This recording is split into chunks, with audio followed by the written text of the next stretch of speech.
চলে এসেছি আর একটা নিরামিষ থালার আইডিয়া শেয়ার করতে। আজকের মঙ্গলবার, পুরোটাই নিরামিষ, তোমরা অনেকেই জেনে গেছো।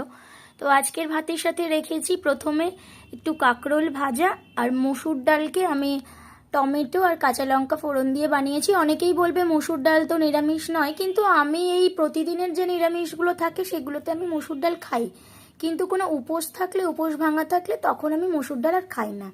তো সে যাই হোক, মসুর ডাল রেখেছি, আর তারপরে রেখেছি একটাই তরকারি, যেটা আলু পটল দিয়ে পোস্ত।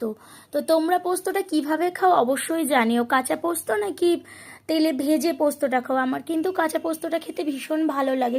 সবজিগুলো সিদ্ধ হয়ে গেলে তারপরে শেষে পোস্তটা দিয়ে একটু কিছুক্ষণ ঢাকা চাপা দিয়ে তারপরে আবার একটু সর্ষের তেল ছড়িয়ে ঢাকনা চাপা দিয়ে রাখলেই রেডি হয়ে যায় আমার পোস্ত। এটা ভীষণ ভালো লাগে, এবং যখন পেটের কোনো প্রবলেম হয় এইভাবে পোস্ত খাবে, অবশ্যই এটা খুব ভালো শরীরের জন্য ভেজে পোস্ত খাওয়ার থেকে। তো তাও অনেকে ভেজে পোস্ত খেতে ভালোবাসো, তো তোমরা অবশ্যই জানো। তো জানিও কে কিভাবে খেতে ভালোবাসো। আর সবশেষে রেখেছি আমি ঘরে পাতা এক বাটি টক দই। আর প্রতিদিনের মতো স্যালাড তো আমার থাকেই। তো আজকের এই সাজানো গোছানো থালাটা তোমাদের কেমন লাগলো অবশ্যই জানিও। ভালো লাগলে একটা লাইক করে দিও এবং পাশে থেকো। ধন্যবাদ।